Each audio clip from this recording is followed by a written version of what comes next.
Every empire insists its money is safe, every government swears its promises will last forever, but history has fooled all of them, again and again, from Rome to France, from the Confederacy to modern Lebanon. People have woken up to the same harsh reality. One morning they opened their eyes and their savings had evaporated, their salaries had become worthless, the unbreakable systems they trusted had collapsed right in front of them. So collapse isn't a rare event, it's a repeating pattern of history. That's why the real question isn't, will the system collapse?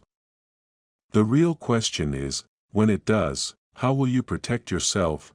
We look at the numbers in our bank accounts, the bills in our wallets, and we convince ourselves they're solid, dependable, almost like stone. But money isn't stone, money is just trust, and trust can vanish overnight. In that sense, history is brutal, but unbelievably educational. Every collapse asks the same questions: what truly survives?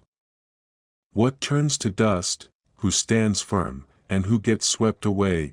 And interestingly, the outcome almost never changes. The people who come out stronger aren't the blind believers, they're the ones who recognize the risks early. Let's start with Byzantium. While Rome was falling apart, Byzantium stayed strong for centuries. Why? Because they had the gold solidus, a coin the entire world trusted. But eventually, they made the same mistake Rome did. They reduced the purity of the gold. At first, nobody noticed. Then cracks appeared in the trust, the currency weakened, trade slowed, and the economy collapsed. So who stayed standing?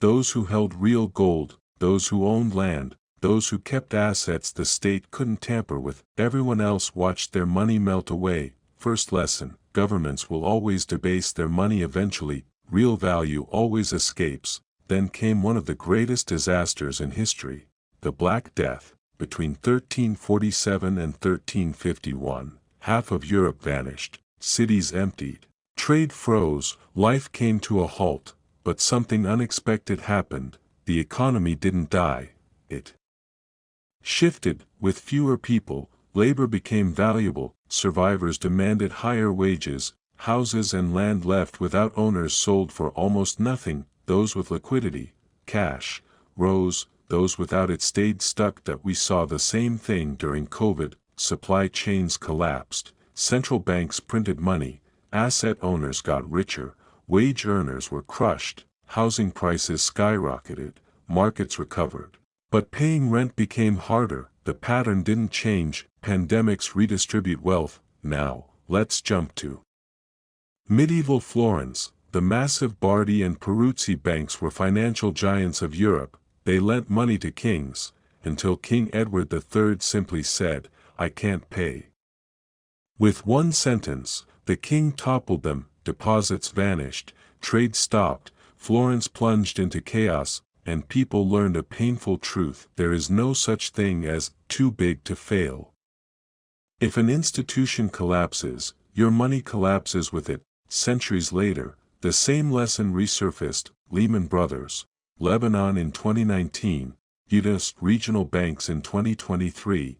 Now let's visit the American Civil War. Both the North and the South printed money to fund the war. The North's currency lost value but remained usable, the South's it collapsed completely. By the end of the war, Confederate money was so worthless that plain paper was practically more valuable. Real value, land, food, gold. Just like always, paper money was noise. Revolutionary France repeated the story. The assignat, supposedly backed by church lands, became worthless as the government printed more and more. Farmers didn't want paper anymore.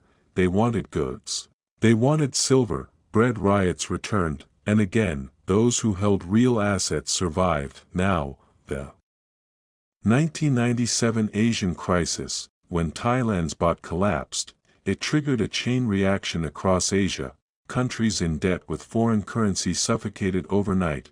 Local currencies crashed. Those holding US dollars survived. Crystal clear lesson: borrowing in someone else's currency is a trap. Now let's jump to modern Lebanon. Between 2019 and 2021, banks suddenly locked their doors. People couldn't access their own savings, accounts were frozen, the local currency lost 90% of its value, and once again, the same outcome appeared: those who diversified abroad, who held gold, who owned property, they stayed standing, everyone else was crushed under a collapsing system. The United States is no exception. In 2008, millions lost their homes. In 2020, printed money made asset owners richer. In 2023, some banks vanished overnight. So after all of this, the most important question becomes, when everything collapses, how do you protect yourself? History doesn't give a single formula, but the pattern is always the same. Gold saved people in Byzantium, cash brought opportunity after the Black Death, blind trust destroyed savers in Florence, real goods kept people alive in the Confederacy, food and property ruled in France, foreign currency saved Asia, leaving the system early saved Lebanon. They all point to one truth: survival belongs to those who trust in reality, not in paper.